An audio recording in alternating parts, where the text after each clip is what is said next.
Good afternoon, Shafter High School. My name is Mr. Perucci. I am one of the lone survivor for Hqtv. And today is Friday. Let me check it. I don't get the teleprompter. The 27th, coming up to the end of March. And today we got a little bit of a show for you guys where we're going to bring to you guys a few different things. I'm going to show our day in the life videos here in a second. We're going to talk to you about social distancing. And then we're also going to have a talk with Mr. Shipley, who's going to talk about a lot of things that are coming up here, including Chromebooks and what's to expect as we move forward into the year. So I'm going to start us right off with a thing from Miss Marshall.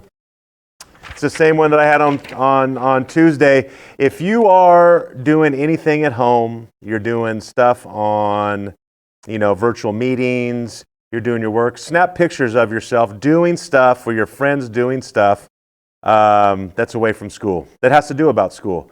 And send those pictures over to Miss Marshall.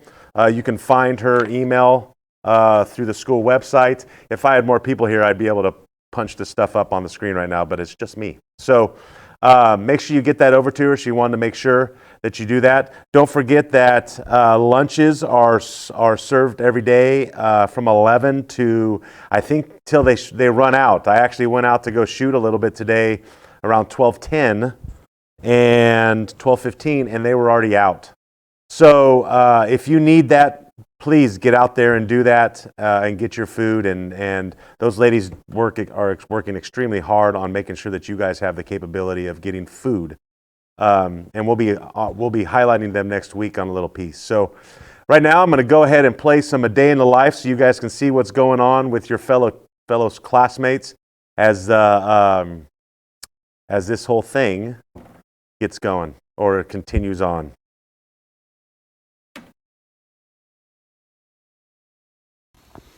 Hi everyone, welcome back to week 2 of A Day in the Life of Eddie Perez, yours truly. Now I'm going to go on a little 2-mile run, trying to get myself in shape. I don't know if I'm supposed to be running out here because of the quarantine. I'm sure it's fine. Hi, I am now back from my run, and now I'm playing some games. Legend of Zelda, Breath of the Wild. I really like this game. It's really fun. Now I finished a little tidying up around my room. Dust is gone. And I rearranged my desk over here. Still got all the homework down there. Oh, and I got a new camera to take pictures with. And yeah, just rearrange. I'm really bored. There's nothing to do. Just hibernating, lockdown. It's really boring. Right now we are eating some dinner, and we also have tater tots in the oven as well. I'm now done with dinner. It's too dark in here. Hold on. There we go. Okay. So yeah, that is Day in the Life week 2. It just gets boring and boring every single week. Every week goes by, it's the same old news. It gets really boring. Alright, Coach, I'm late on this one. It's already 1 o'clock, but so I just finished my homework. I already did my workout. I already ate, so I'm just going with the rest of the day. I watched Hqtv, and I thought it was pretty funny, but that's just me. So I'm gonna just watch my show and probably play the game a little bit. So I got my lunch. I got soup and a sandwich. Oh, wait, hold on, look at this drawer. And we're about to eat today. My boy Brody. Say what's up, Brody. Nah? Alright, well, my boy Brody. We're about to watch some Netflix. Gonna quarantine and chill. So now it's like, I don't know, like 6. And I just woke up from a nap. I didn't think I was gonna go to sleep that long. Nothing, but I was wrong, because I just slept for like 3 hours. So, good morning. Alright, so I'm about to hop on the game, the boys. Alright, say hi. Hi. So I'm doing some more work again for biology, Miss Hoven, or Villarreal. I was just sitting here doing my work, and it just started raining. So, yeah, I guess that's the biggest feel for you. Alright, coach, so it's the end of another day in the life. See you next time. Hey, thank you, Elijah and Eddie, for showing us your day in the life this week. I think it's really important for us to continue doing and staying in a routine as we go through, this hard time with this lack of structure that we have in our life. So as I get those, I'll continue putting them up, and I encourage anybody that wants to really do it. You can make one on your phone. Using a myriad of free video editing software that you guys can get on your phone. Upload it to your Google Drive and share it with me, and I'll put you on. So the next thing we're going to talk about real quick is social distancing. You've probably heard this term. You've probably have watched some different things on what social distancing is. But in reality, social distancing is really just making sure that we're keeping other people safe from our own activities. I go out and I go to the store. I go out and I'll go to the hardware store to get stuff for the house. I'm the one that goes to the restaurant to pick up food when we do takeout orders here in Shafter. But the thing is, though, I don't go and see my parents. I talk to them every day through Duo, video chat. And I'm kind of at the whole thing of I'm not going to allow my activity to affect my loved ones. So we're going to watch a short little video here on what social distancing is and how we can do our part in helping others. Wondering about social distancing? This video is for you. What does it really mean? It means avoiding crowds to limit the likelihood of catching or spreading a virus. In practice, it means postponing or canceling concerts, festivals, and international events, and closing schools.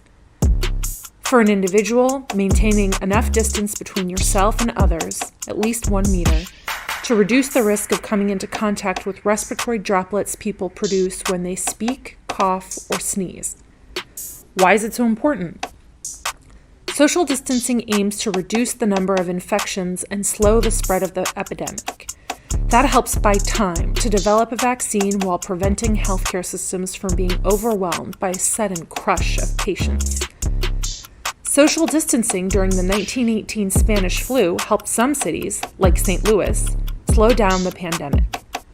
2 days after detecting its first cases, St. Louis closed schools, playgrounds, libraries, courtrooms, and churches, and banned public gatherings of more than 20 people. Their success depended on how soon those measures were adopted.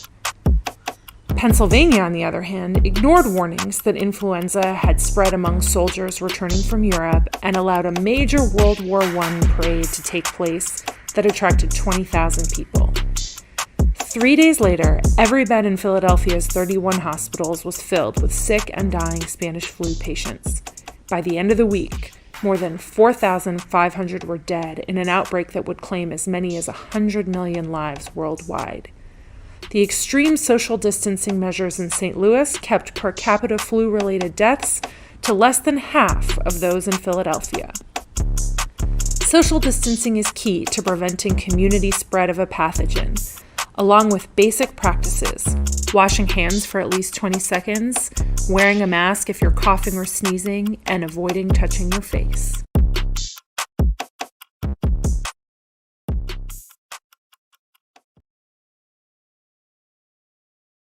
So make sure you guys are practicing social distancing as you go along. I think it's important for us to just keep in mind that we can help each other through this whole thing.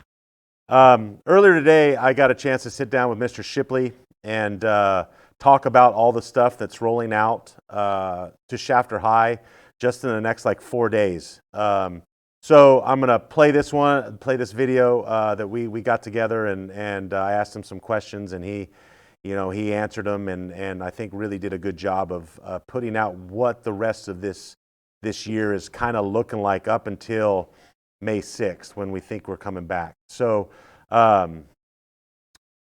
we get going and... I hated it. It was like, because I had hold on. As we get going on this and we get going on our ability to make sure that we're preparing you guys for stuff, I want you guys to realize there's a lot of people that are working behind the scenes to make sure that you guys are getting everything you need. And that's probably the biggest thing that is you guys need to know is that we're still around here. And I'm editing the video real quick. And we're still doing everything we can for you guys. So with that, I'm going to shoot it over to me and Mr. Shipley for a little informational thing. Kind of go with it. Sounds good. All right. Hey, everybody. I'm here with our fearless leader, Mr. Shipley. Hey, generals. And we really just wanted to sit down real quick and kind of give you guys some information about what's coming down the pipe, kind of what we know, or what actually I should say what they know as administrators, so we can tell you guys. I know everything is not going to be a rosy, happy, joy situation with us coming down the pipe to the end of the year and all the things that we should be getting ready for, and it's just either being pushed back or unfortunately being canceled at the time. So, but I think there's some important things that we really want to talk about. I guess probably the biggest thing, Mr. Shipley, is to kind of tell us what it looks like for us coming back and what you guys have talked about as far as principals in the district. Yep, amen. As many of us know, originally it was that Wednesday, and then that Wednesday was extended through the Tuesday right after spring break. That was Tuesday, April 14th. And just like us, we too were all watching the news and working with Kern County Superintendent of Schools and the Public Health Department, local districts. And we continue to watch sort of as this continued to change day by day and hour by hour. I think us too, we were kind of wondering, are we really coming back on the 14th or not? And there was kind of a lag time right there. We were waiting to see with some of the local tests and as this virus continued and what we knew more about it. And then just a couple of days ago, we did receive information from the county office, from our local district, and then also working with public health, that they did extend this all the way through now to right now as it stands, that Monday, May 4th, that we're set for faculty to come back on campus. That's still kind of in the works of what that looks like. And then, of course, all students are set to return on Tuesday, May 5th. In the meantime, you may remember right before we closed that Monday and Tuesday, we were doing as much as we possibly could to try to get assignments or Google Classroom or other platforms ready to give you everything that we could before we left. That was our goal. We knew how hard it would be to, once we closed, how hard it would be to try to get that stuff in your hands and in teachers' hands and to try to give you everything that we could. So I think we're pretty successful with that, the best we could within about 2 days. And then following that, we have seen quite a few students still continue to come in to get packets of homework or makeup assignments, or if there's been something else that's posted, because we wanted to make sure that while we could try to get pencil and paper in your hand and assignments in your hand or bookwork in your hand, we also know that there was an electronic platform, whether it be Google Classroom or Zoom, but we wanted to make sure that we had every opportunity to give you what we could, depending on what you had access to and what you are available to do. So now what I look at is it's almost kind of like the next chapter, that now as we extend past into that first week of May, now that next chapter of what's next. And we're now beginning to put together sort of, I call the next phase of the next sequence, the next timeline of assignments or outreach. I know there's been quite a bit of work, and I've seen a lot of Skyping, the YouTube channels, the online tutoring, the Zoom platform. I've seen a lot of that activity, and that's pretty special.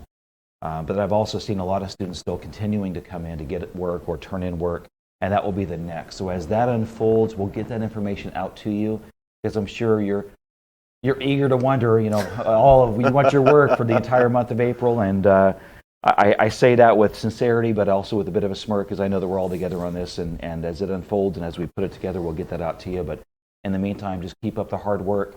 Coach Prucci and I were just talking right before this, and the big part of this is it's a little bit of a paradigm shift. And this requires that day-to-day routine, that day-to-day, you're going to get up at this time, you're going to work on this assignment, you're going to Zoom in or Skype in or YouTube video in or whatever that platform looks like. And I just continue to encourage you to keep that root, that work ethic, that grit, because we know that if idle hands continue to go by 2 or 3, 4 days later, it's hard to get back into that routine. So just keep that routine. And as you know, we're all a family, we're all generals, and we're always here to help. As you start talking about the next phase into this thing. What I know we have I'm not sure if it's been put out officially or everything else, but what I know we've talked about, and you guys are preparing to let kids get Chromebooks. Yep. Kind of to put the, I know there's probably guidelines and how we're going to do it. If you could just give everybody just how's this going to roll out, what's it going to look like, availability and all that stuff. You bet.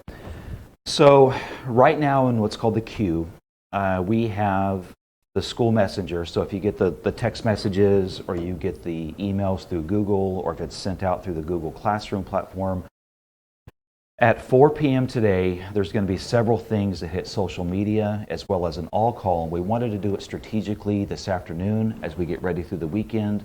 And basically the deployment will happen Monday morning. That will begin the first day of deployment. I just checked before I came over. Right now we've got close to 700 Chromebooks staged and ready. We did sort of an early call in to try to give us a rough number of how many folks need Chromebooks or need to have access to a Chromebook. Right now we're pinging right around 300 to 400 calls that have come in so far. And so you kind of, as this sinks in, as that sort of, that absorbs, now becomes the actual logistical deployment. There's a lot of ideas of the best way to do this, and there was a lot of conversation that we had of what's the best way to get this in the hands of our kids. And so starting Monday morning, about 9 o'clock, it'll be right out in front of the campus. So if you know that main drive-through, sort of that half-moon horseshoe kind of driveway of the main doors of the campus, we're going to have cones set up along Tulare, so that kind of bike path where a lot of the cars park along the street. That will be the main entrance. So if you're thinking ahead and planning ahead, you might want to kind of navigate so you come back in through, come down Tulare, and then basically be a drive-through pickup. We're going to have tables and staging set up through that circle. So the first part will be some documents that we need to give you. Please remember that we need a signed document, and a parent or guardian does need to be with you. So I know that there may be some what-ifs that come from that, and please let us know, because there's ways that we can get that information to you, and maybe later it gets signed and we get it taken care of. But the best thing possible is if you can please have your parent with you. I need you there as well. The other thing to remember too is that we are deploying to Shafter High students. I know there's other feeder schools, junior highs, elementaries, including even Central Valley, that have their own deployment schedule, but this is for Shafter High students that we can actually issue a Chromebook to. The Chromebook checkout is very similar to how we check out textbooks or how we check out football uniforms and helmets and everything else. It will look very similar to if you think of the beginning of the year with the barcode scanners and all the stuff that we have to sign off on to check it out to you to get it into your possession. So bigger picture, starting Monday morning, and I gave you some rough numbers, so that can be a bit overwhelming when you think about how many we may have coming through all at once. There were different ideas of, could we deploy it by grade level? Could we deploy it by an alphabet breakdown? Can we deploy it by different areas of campus? And I think we all came back to, let's just get it done. And it may take all day Monday and all day Tuesday, and who knows what the rest of the week is, but we've already given you some numbers. We're pushing about 700. Total campus-wide, we've got a Chromebook for every person on campus. So that's not to say that everybody will come check out a Chromebook, but we want to be ready for Monday morning. Also remember that this is the Chromebook. This isn't direct internet access. So one of the questions that we did as the call-ins came yesterday and as they continue to come in today is we asked, do you have internet access or do you have Wi-Fi access? So keep that in mind. This is literally just the Chromebook. There's other maps that we can provide. I know they've boosted our Wi-Fi signal throughout the perimeter, and they've actually given us a breakdown of some of the stronger strength. Interestingly enough, actually this football parking lot is one of the stronger Wi-Fi signals. That's still open and available if you need. The other idea is maybe you know someone that has internet access, or there's a local business that has free Wi-Fi. However, we also know that that's complicated because many of our local businesses, of course, have had to close during this time. So right now the goal is to try to get a Chromebook in everybody's hands that needs one. And then we're also, of course, the contingency of anticipating for what happens next, because we know that even day-to-day operations with Chromebooks, things happen, things get locked up, keys break, things happen. So there'll be another contingency of what happens if you can't use it, or it gets locked up, or something happens, or it breaks. So then later we've got, hey, bring it in, we can take care of you. But right now the goal is to get it out and get it in your hands. Because again, here we are winding down into the last bit of March. We're pushing all the way through the entire month of April. We want to try to get this in your hands right now. So will they have the gates open here to the football parking lot? So if you need a Wi-Fi signal and you just need to come and get your work and then go and do what you need to do, the parking lot here by the football field will be open, and there's Wi-Fi availability.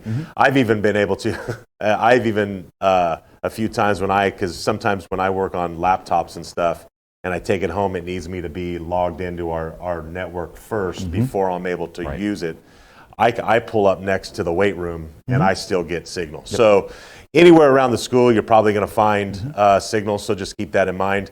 As we press... One other thing, and again, I operate many times in the world of perception or what ifs, and there may be some questions of why now. And I remember that there was so many things that continue to change, and probably two stories. One, at one time we thought it was potentially going to be just for 2 weeks, and we tried to get everything we could in your hands and get all of that set up.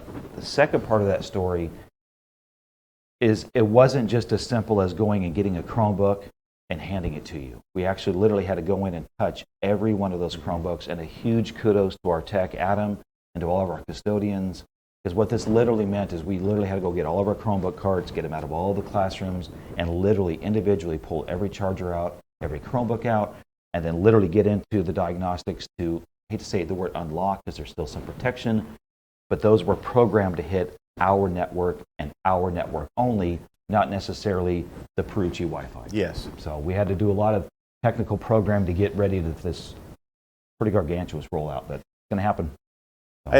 Before we get going, I think you touched a really good point that I think a lot of people don't realize, because I think you and I both know who really runs the school around here. I know you're the head man in charge, but you also know Margie and the ladies up front do so much. Yep.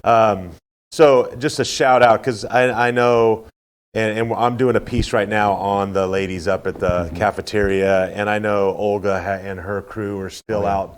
They still have to, just because school isn't in session doesn't stop grass from growing or things that need to be done around campus. So really big shout outs to our support staff who makes this school go. And as teachers and as administrators, we look good so much because they do what behind the scenes. So, and this is probably rough numbers. How many kids are we serving out there for lunch every day? Wow, so we started right after we closed that Wednesday. The first line that we had to go through, we were pushing a little over 300. As of yesterday, we are now pushing 1220. So 1,220 is what we served yesterday. Remember that our current population is about 1,658. You know me with numbers and data. If I give you kind of a gut check of what that really looks like, district-wide, we are currently the 4th largest lunch food distributor of the entire district, and that's just raw number data. If you look at a per capita data on a percentage data, we're leading.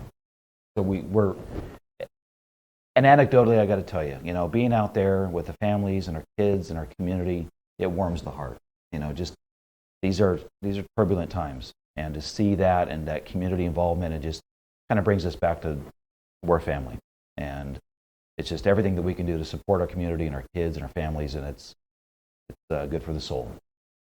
Well, with that, I'm It'll be actually, you know what? I'm just going to end the show right now. All right, so sounds good. I'll be doing some other things, but Alrighty. thanks for watching today's HQ, and we'll be doing this stuff throughout weeks because I think Amen. there's just a bunch of information that we need to get to you Right. guys, and this is our good medium for getting it out to you. So thanks for watching, and we'll see you next time. Hang in there, generals.